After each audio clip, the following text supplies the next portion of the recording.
রাসূলুল্লাহ বলেন সবথেকে বুদ্ধিমান ওই ব্যক্তি যে ব্যক্তি দুনিয়ার বিনিময়ে তার আখিরাতকে কামাই করে নেয়। সবথেকে আহম্মক এবং মূর্খ ওই ব্যক্তি যে ব্যক্তি দুনিয়ার কারণে তার আখিরাতকে ধ্বংস করে দেয়।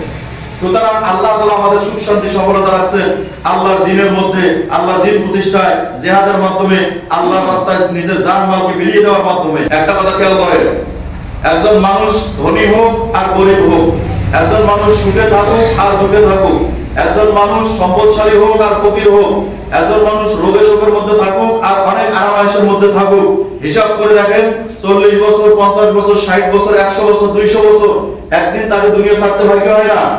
হবে না?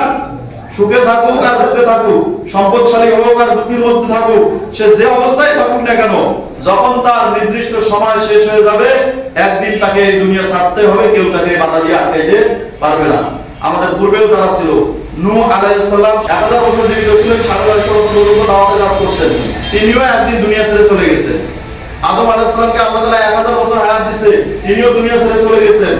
এবং অন্যান্য যে জাতিগুলো ছিল পূর্বে, তারাও একদিন দুনিয়া ছেড়ে চলে গেছে। আমরা দেখতেছি আমাদের বাপ দাদা চাচা অনেকেই চলে গেছে, আমরা যারা বড় আছি আমাদের অনেকের সন্তান মারা গেছে, দেখতেছি কি দেখতেছি না? এখন কথা হলো মৃত্যু অবশ্যই হবে, অনিবার্য। এখন এই মৃত্যুটা আমার কি জন্য হলো, এই মৃত্যুটার পরে আমি কি পাবো? আমার এই হায়াতের জিন্দেগি 50, 60, 70 বছরের জিন্দেগিতে আমি এই জীবন দিয়ে কতটুকু আমার আখিরাত কামাই করলাম? রাসূলুল্লাহ বলেন সবথেকে বুদ্ধিমান ওই ব্যক্তি যে ব্যক্তি দুনিয়ার বিনিময়ে তার আখিরাতকে কামাই করে নেয়। সবথেকে আহম্মক এবং মূর্খ ওই ব্যক্তি যে ব্যক্তি দুনিয়ার কারণে তার আখিরাতকে ধ্বংস করে দেয়। সুতরাং আল্লাহ তাআলা আমাদের সুখ শান্তি সফলতা রাখছেন আল্লাহর দ্বীনের মধ্যে, আল্লাহর দ্বীন প্রতিষ্ঠায় জিহাদের মাধ্যমে, আল্লাহর রাস্তায় নিজের জান মালকে বিলিয়ে দেওয়ার মাধ্যমে। তো আমরা দুনিয়াতে যে সুখের আশায় আছি, দুনিয়ার জন্য যে সুদ ঘুষ এগুলো অন্যায়ের মধ্যে লেগে আছি, নামাজ রোজা ছেড়ে দিছি, তো এর বিনিময়ে আমি কি পাইতেছি? আমার চক্ষু যখনই বন্ধ হবে, আমার সন্তান, আমার প্রতিবেশী, আমার সম্পদ আমার সাথে সাথে আমার কবরে যাবে। শেষ পর্যন্ত আমার স্ত্রী, আমার সন্তান, আমার প্রতিবেশী, আমার বাবা মা, আমার ভাই বোন সবাই আমাকে কবরের মধ্যে রেখে উপরে মাটি চাপা দিয়ে চলে আসবে, কেউ আমার সাথে থাকবে না।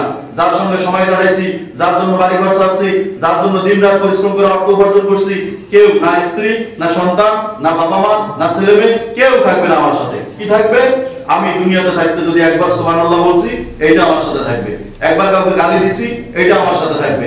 এক ওয়াক্ত নামাজ আদায় করছি, এইটা আমার সাথে থাকবে। কারো সম্পদ অন্যায়ভাবে নিছি, এইটা আমার সাথে থাকবে। কারো উপর জুলুম করছি, এইটা আমার সাথে থাকবে। কারো উপকার করছি, এইটা আমার সাথে থাকবে।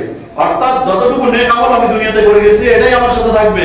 সুতরাং এই দুনিয়ার জিন্দেগি যদি আমার হয়তো খেলায় ধুলায় নষ্ট হয়ে যায়, তো এর বিনিময়ে জাহান্নামের আযাব ছাড়া কিছুই পাবো না। আর যদি আমার এই জীবনটাকে, আমার এই সম্পদকে, আমার এই রক্তকে, আমার এই মেহনতকে আল্লাহর জন্য, আল্লাহর দ্বীনের জন্য, আল্লাহর দ্বীনকে প্রতিষ্ঠা করার জন্য যদি ব্যয় করতে পারি, যদি নিজের জীবনকে আল্লাহর রাস্তায় শহীদ করতে পারি, নিজের সম্পদকে আল্লাহর রাস্তায় ব্যয় করতে পারি, তো এর বিনিময়ে আল্লাহ তাআলা বলেন ওয়ায়াগফিরু লাকুম যুনুবাকুম, আমি তোমাদেরকে পাপসমূহকে মাফ করে দেব, ওয়ায়াদখিলকুম জান্নাতুন তাজরি মিন তাহতিহাল আনহার, এবং তোমাদেরকে এমন এক জান্নাতে প্রবেশ করায় দেব যার তলদেশ দিয়ে নহর সমূহ প্রবাহিত হতে থাকবে।